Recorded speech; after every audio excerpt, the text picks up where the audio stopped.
Buenos días, bienvenidos, bienvenidas. Estamos de nuevo aquí en este espacio de Poesía en Red, sección del diario.es en colaboración con el Festival Internacional de Poesía Boavip en su 9ª edición. Como ya sabréis, muchos de vosotros y vosotras, este año lo hacemos desde el Obrador de Masa Madre de Toledo, desde su maravilloso patio toledano. Estamos rodeados de mucha gente, nos sentimos muy acompañadas y bueno, queremos dar las gracias al Obrador y de nuevo al festival por contar con nuestra presencia. Que sepáis que en el Obrador de Masa Madre, además de colaborar con este patio, están los versos en el pan. Lo digo por si os queréis pasar a encontrar los vuestros. Bueno, tras Patricio Sánchez, poeta chileno que vive en Francia y que estuvo ayer en directo con mi compañera Francisca, hoy estamos con María Ángeles Pérez López. Bienvenida. Muchas gracias. María Ángeles. Gracias. Y bueno, yo le voy a hacer una pequeña entrevista muy cortita y después va a recitar para todos vosotros y para todas las personas que se encuentran aquí. María Ángeles Pérez López es profesora titular de literatura hispanoamericana en la Universidad de Salamanca y ha sido profesora visitante en la Universidad de James Madison y en la Universidad de Washington. Es miembro correspondiente de la Academia Norteamericana de Lengua Española desde 2016. Ha residido casi toda su vida en Salamanca, realizó su tesis doctoral, esto lo destaco también porque he leído algo, en 1996 sobre narrativa y modernidad de Vicente Huidobro.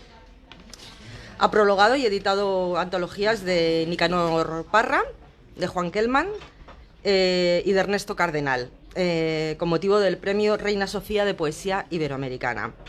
Y bueno, ya ha editado también las poesías completas de Francisca Aguirre, que ha tenido un papel en Boavip destacado desde que nos dejó, pues en varias ocasiones. Su actividad como poeta desde 1997 la ha llevado a la primera línea de la poesía española contemporánea. Es autora de varios libros premiados y traducidos a otras lenguas, entre ellos La sola materia, Carnalidad del frío o Incendio mineral, por el que recibió hace nada Premio de la Crítica, Premio Nacional de la Crítica.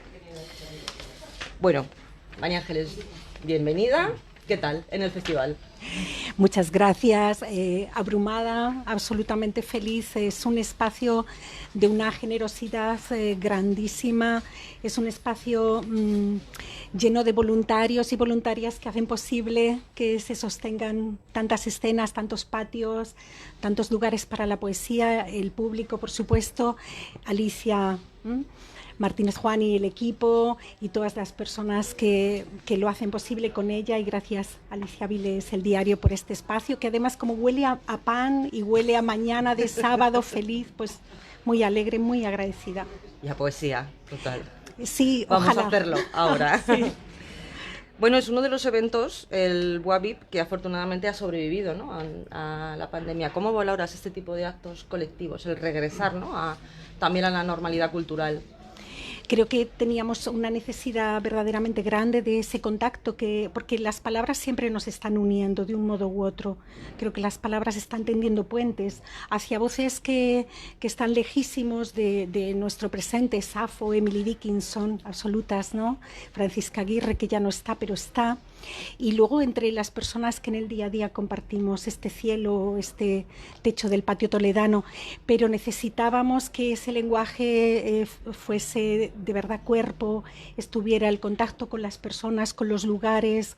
Creo que la pandemia ha sido una de las experiencias más duras que se puede vivir, que podemos vivir, además que hemos vivido a nivel planetario, y en ese sentido había una necesidad grande.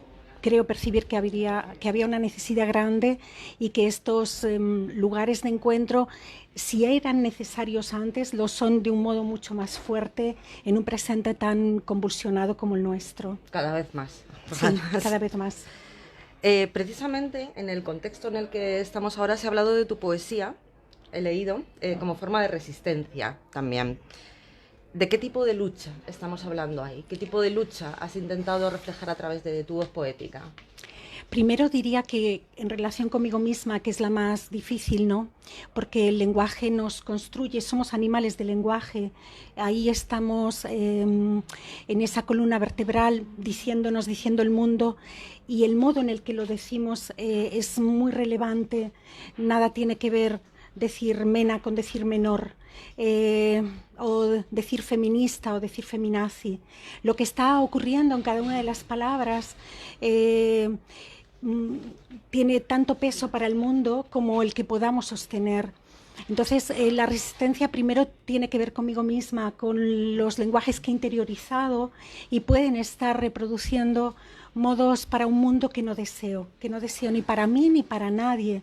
Y luego, en relación, por tanto, con todas las otras formas de resistencia, ahí está el planeta, desde luego, pero está también la injusticia, está el machismo, está el racismo, porque además me parece que es interseccional, que uno de los espacios te lleva necesariamente al otro, porque precisamente si puedes intentar mirar a lo otro, y mirarlo dentro de ti y fuera de ti, algo tiene que decirse de otra manera.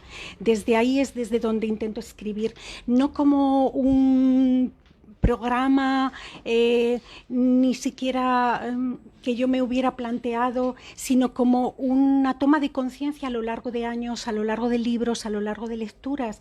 Cuando yo terminé los estudios universitarios en Salamanca, no había autoras. No existían. Bueno, sí, Santa Teresa y Rosalía de Castro. Y Sor Juana Inés. Sor Juana Inés de la Cruz, a la que descubrí tarde y que está en ese altar personal, ¿no? que vas, ese altar portátil que vas llevando por el mundo.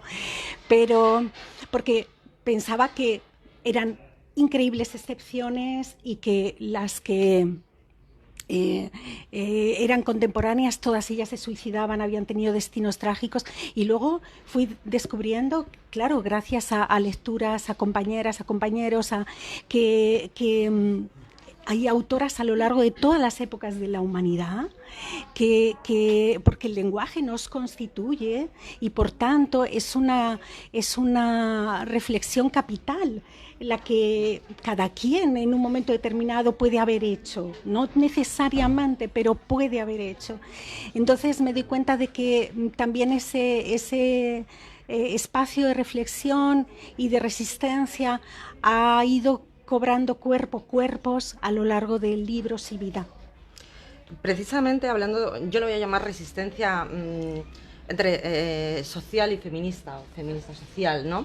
Hay un elemento muy importante en tu lenguaje, así lo considero yo, como es el cuerpo, y más concretamente el cuerpo femenino. ¿Qué aporta ese elemento a toda tu obra, María Ángeles? Casi todo, te diría, o un buen porcentaje.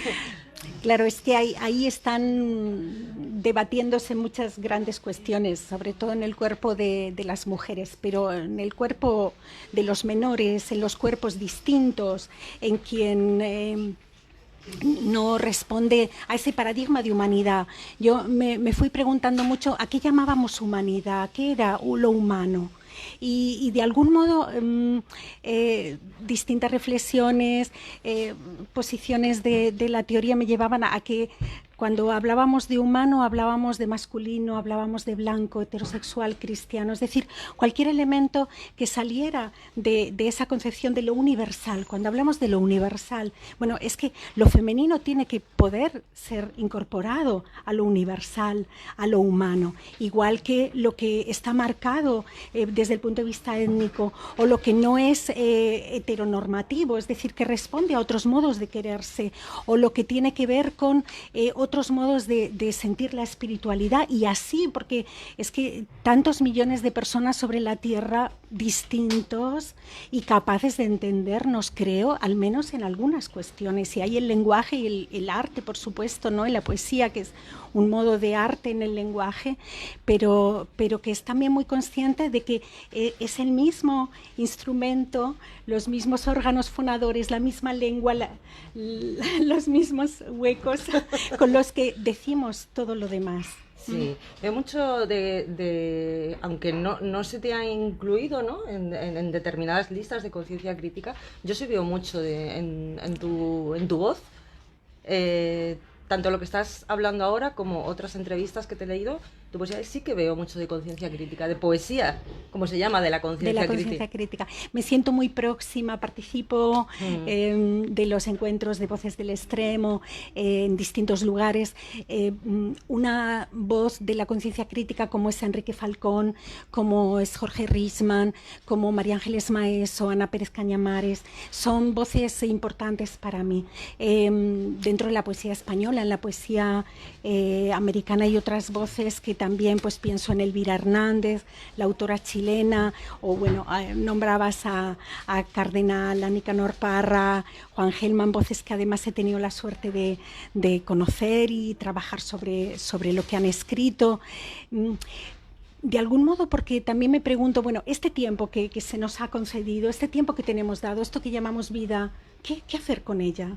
Bueno, hay que pararse un minuto al menos en un hermoso patio toledano, preguntarse, ¿qué voy a hacer con este tiempo? Una parte no está en mi mano, pero otra sí. Lo que digo, cómo lo digo, qué clase, dónde estoy poniendo el cuerpo o no, también tiene que ver con el modo en el que me quiero construir como ser humano, como persona, como mujer de este siglo, ¿no? Y creo que ahí pesa mucho, con mucha responsabilidad esa idea de una conciencia crítica. Yo creo que también no es que sea absolutamente necesario, que tengas que forzarlo, ¿no? El tema de la necesidad de luchar con la palabra. Como dices tú, tiene que salir, ¿no? Tiene que decidirlo, que sea de manera espontánea, porque es la forma, ¿no?, más natural de hacer esa resistencia de la que hablábamos al principio. Y creo que ahí la poesía, debido a su libertad, por decirlo de alguna forma, pues iba consiguiendo dar esos pasos, ¿no? Y salvarse de cosas como lo que hablábamos al principio, salvarse de las pandemias, de las crisis y de todos. Porque sois muy libres, los poetas y las poetas. Sí, es una libertad tremenda, porque bueno, es mucho mayor de lo que parece a simple vista, porque tienes la página en blanco. Nicanor Parra tituló uno de sus libros Páginas en blanco, porque ahí está, ¿no? Digamos que es un espacio vacío sobre el que puedes imprimir alguna clase de propuesta. Pensamos en el verso y entonces decimos, hay un espacio en blanco después que corresponde a una pausa y luego, bueno, no necesariamente, porque puedes escribir poema en prosa como este libro Incendio Mineral, del que luego voy a leer algún poema. No sabes a priori cómo es el poema, no lo sabes, eso es extraordinario. Esta cuestión de que sea programática la construcción del poema no me convence en absoluto. Creo que ahí estás dirigiendo, estás queriendo anular una parte del lenguaje que corresponde a aquello que no sabes decir. Hay muchas cosas que no sabemos decir cuando el lenguaje no alcanza. Creo que el lenguaje es una posibilidad, pero también es un límite. A quien ha querido mucho, creo que a lo mejor coincide en la percepción de que no hay palabras suficientes para la persona querida, para ese sentimiento. Quien ha perdido mucho, cuando alguien querido pierde a una persona que amaba, ¿con qué palabras le dices? El dolor, ¿no? ¿Cómo te acercas? Seguro que muchas personas comparten esta sensación de que te acercas, te acompaño en el sentimiento y las palabras arden en tu boca, son cáscaras que estás, porque no alcanzan y lo sabes, eres consciente de que no alcanzan. Entonces el lenguaje también es un límite y si tú le dices al poema, tienes que decir esto, el poema creo que no ocurre de verdad. Para mí, es una experiencia personal, pero bueno, compartida con otros poetas que admiro. Hay una parte en la que te enfrentas a ese límite. Eres consciente de que es un límite. Mi abuelo era minero y yo imagino que escribir es bajar a la mina a buscar en la oscuridad o semioscuridad, y que el poema es ese pájaro que bajaban muy al principio a las minas y que cuando se asfixia, cuando falta el oxígeno, está cantando hasta que falta el oxígeno. Entonces el poema, la poesía, para mí es ese pájaro que te dice el oxígeno. O sea, el poema es un espacio de necesidad, no es me parece, no es un programa con respecto a que quisieras que el mundo fuera mejor. Quiero que el mundo sea mejor, pero creo que necesito que el poema también me ayude a conocer sus límites, los límites de lo que llamo real, de lo que llamo posible, de lo que llamo yo. Yo creo que no hay una... ¿Os habéis dado cuenta todos? Todas, que no hay una diferencia entre la María Ángeles poeta y la María Ángeles persona. Estamos todos de acuerdo en eso, pero aún así queremos escucharte recitar. Te voy a dejar sola con toda esta gente y con los que nos siguen por streaming en internet, y adelante con lo que quieras. Gracias, María Ángeles. Gracias a ti, Alicia. Gracias, de verdad.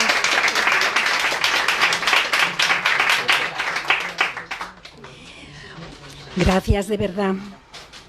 Esa pregunta por el yo, por quién habla en el poema, que está en deuda con un gran libro de María Ángeles Maeso, ¿quién crees que eres yo? Por eso está escrito con ella, así dice al final, con María Ángeles Maeso, porque su título se incorporó al poema. ¿Quién crees que eres yo? Donde la madre le pregunta a la hija en un momento determinado, la hija hablando yo, la madre enferma, y de pronto diciéndole a la hija, ¿quién crees que eres yo? Mi cuerpo choca contra los pronombres. Mi cuerpo choca contra los pronombres. No sé a cuál de sus exigencias obedezco. No es cierto que sean vísceras. Perdón, empiezo. Estaba nerviosa, disculpas. Gracias. Demasiada emoción. Mi cuerpo choca contra los pronombres. Mi cuerpo choca contra los pronombres. No sé a cuál de sus exigencias obedezco. No es cierto que sean cáscaras vacías. Son vísceras y plasma en la transfusión que cede cada uno de nosotros. Cuando va a amanecer y salimos desnudos a la habitación más fría del idioma, entregamos materia y ADN. La luz parece tan solo una escaramuza y los hospitales todavía no apaciguan el pavor, pero nosotros ya avanzamos por corredores simétricos y grises con un hilo de sangre de la mano, como si Ariadna hubiese decidido no llamarse Ariadna, sino Penélope, y tejer toda la noche su condena. Como si ellas dos se hubieran abrazado en la temperatura del temor y hubieran recordado que la sangre es un hilo que cose cada parte de su cuerpo.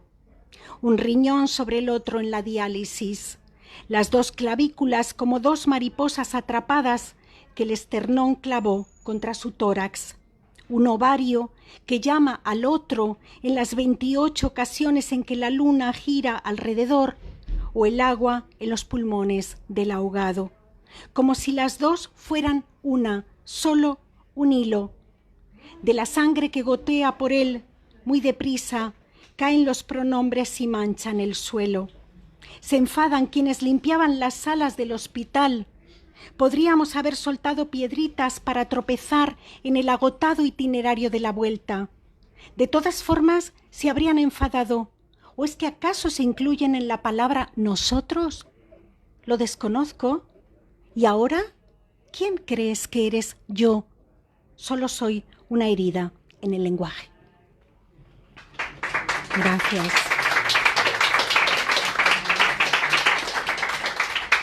Me gustaría leer un poema para la masa padre. Estamos en un obrador de masa madre, luego habrá un poema para la madre, pero aquí un poema para el padre. Todo lo recubre piel humana. Todo lo recubre piel humana, como una moqueta despellejada y sola, como si nombres propios y comunes uniesen sus órganos, su temperatura desigual, como si lo heterogéneo pudiese estar contenido en lo homogéneo, todo lo recubre piel humana. Puentes que unen sin mampostería las tres letras de la palabra río, lujosas viviendas desocupadas en las ciudades que muerden el extrarradio de su necesidad, maltrechos ascensores que siempre huelen a lejía, piscinas públicas y esas catedrales que albergan, bajo la vehemencia sorprendida de sus bóvedas, tendón y ligamentos de quienes las pusieron en pie sobre los hombros. Cuando giran los cuerpos en sus piedras molares, entregan la proporción áurea de su propio agotamiento.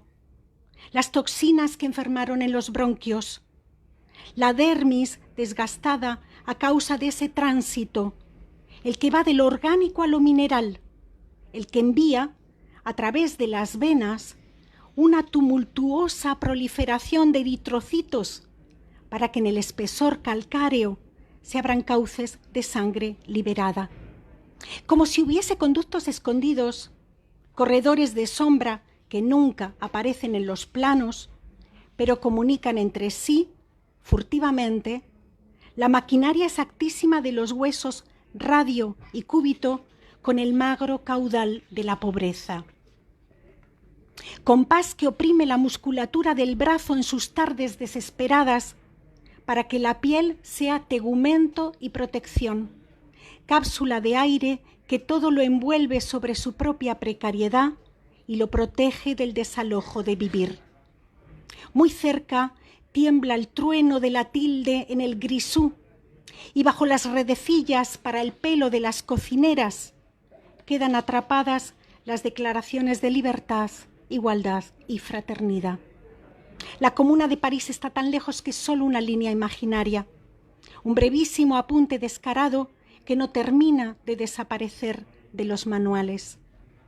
Pero también en los barrios de Madrid o Palencia es piel humana la primera que arde y se estremece. No importa que parezca lo contrario. Luego caerán los días o las bombas, pero justo antes de ese estallido que todo lo compete, será piel la que entrega su nombre hasta morir. No importa que parezca lo contrario. Piedras, pasajes, porterías de fútbol, todo lo recubre piel humana. Por eso las manos de mi padre, ahora que envejece, se atormentan. Van agarrotándose hasta quedar inmovilizados los tendones. Mientras lo miro caer hacia otro tiempo, él va volviéndose un bloque desnudo de hormigón.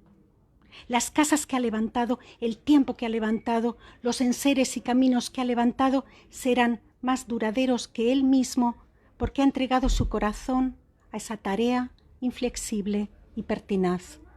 Ha donado su luz, su consistencia. Nada se ha quedado para sí, ninguna monedita de fulgor ha quedado olvidada en sus bolsillos. La piedra, a cambio, le regalará su inmovilidad, el noble territorio de lo ausente.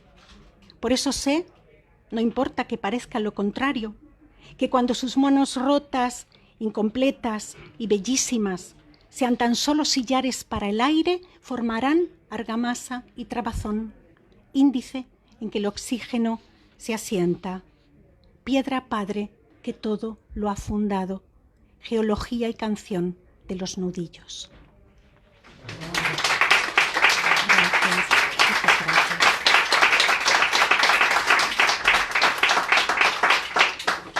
Me encantó venir a un lugar llamado Obrador Masa Madre. Pensé en cómo agradecer, ¿no?, este momento. Bueno, aquí Masa Madre. López, yo soy Pérez López, en este libro Incendio Mineral, que es un libro muy raro porque de pronto Pérez era hijo de Pedro, que es hijo de piedra. Entonces, sí, no es así, los filólogos dirían estrictamente que no, pero podría ser. Y me imaginé que López es hijo de Lope, que es hijo de lobo, por la masa madre, porque son tan hermosas ellas, ¿no? López, hijo de Lope, hijo de lobo. López, hijo de Lope, hijo de lobo.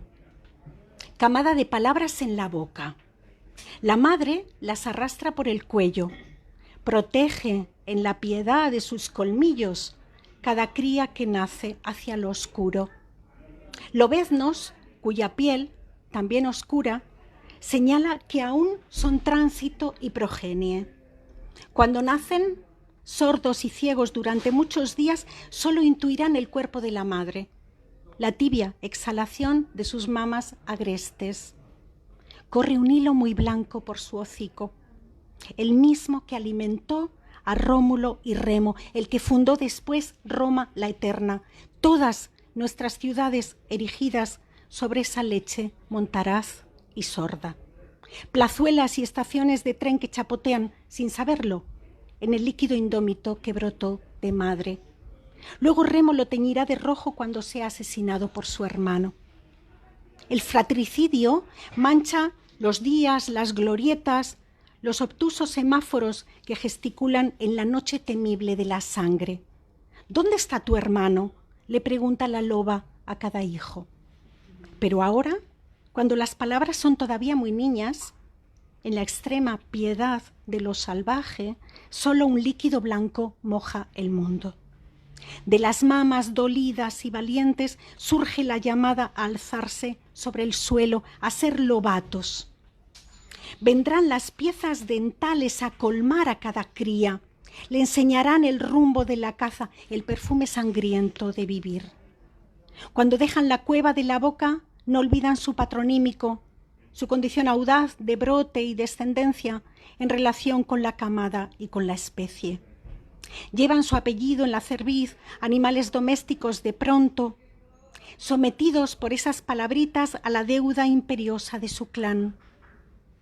Perfectos alfiles del tablero, piezas para el servicio del Señor, que tras la levita azul de los domingos no olvidan que en su origen fueron lobos, canis lupus, parientes del aullido de la noche bajo la tosca malla de metal. Cubiertos con chapa repujada, adorna su violencia el guantelete, el yelmo, el ristre, la armadura. Gritan como animales acosados, el caballo cae vencido contra el suelo. Sin embargo, nada dura la roja euforia de contemplar a Remo vencido contra el suelo, hombre y presa bajo la misma piel. Quien hoy venció es mañana derrotado, se nubla la memoria del combate. En el furor extremo de la historia solo brilla la primera dentición, bajido de la vida que no tiembla. A los pechos de loba se dirige, a su reguero blanco, a su osadía. Cuando llega la noche y tengo miedo, reconozco en mi nuca la correa con la que estoy atada al apellido. Pero en la sombra suenan mis hermanas. Su aullido me permite levantarme de mi propia estatura, de la legislación de lo real. Casi a tientas, entonces, sacudo mi pelaje y olisqueando la leche subo a madre, a la inocencia extrema en sus colmillos y el fervor derramado de la luz. Muchas gracias.